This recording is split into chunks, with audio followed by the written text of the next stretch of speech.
सच का साथ SS news मध्ये आपले स्वागत आहे.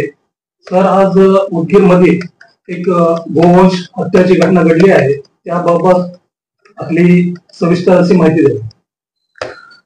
उदगीर ग्रामीणच्या हद्दीमध्ये काशिमपुरा हा भाग आहे जवळपासच्या परिसरामध्ये.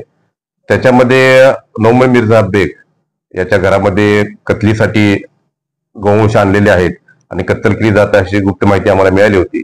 त्यावरून आमच्या उदगीर ग्रामीणची पूर्ण टीम आणि पोलीस स्टेशन उदगीर शहर यांची PI गाडी आणि त्यांची टीम आम्ही सदर घटनास्थळी 2 पंथसमक्ष जाऊन छापा टाकला असता आम्हाला घरामध्ये पत्र्याच्या त्या समोरच्या शेडमध्ये गेल्यानंतर दिसलं की त्या ठिकाणी गायीची कत्तल झालेली आहे आणि गायीचा गळा कापलेला आहे.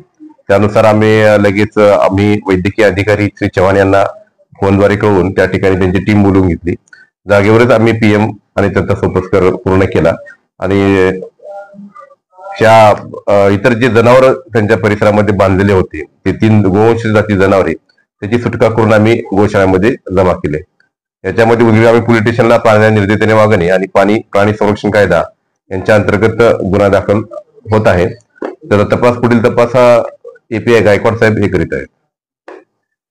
सर, महाराष्ट्रामध्ये व उदगीरमध्ये सध्या ईद निमित्त कुठल्याही गोवंश प्राण्याची कुर्बानी दिली जात नाही व तसा प्रकार घडलाही नाही. हा अनुचित प्रकार फक्त उदगीरमध्ये एकच घडला आहे. आपण यातून जनतेला काय आवाहन करणार? याच्यामध्ये मी जनतेला असं आवाहन करेन की उदगीर आणि आपल्या पूर्ण महाराष्ट्रामध्ये शांततेचं आवाहन मी करत आहे. याच्यामध्ये जो कोणी गुन्हा केला कायद्याचा मोडला त्याला पोलिसांनी कारवाई केलेली आहे, त्याला शिक्षा होत आहे. त्यामुळं इतर आपल्या सर्व हिंदू मुस्लिम बांधवांना आम्ही असे आवाहन करतो की त्यांनी कुठल्याही प्रकारचं कायदा सुव्यवस्थेचा प्रश्न निर्माण होऊ नये.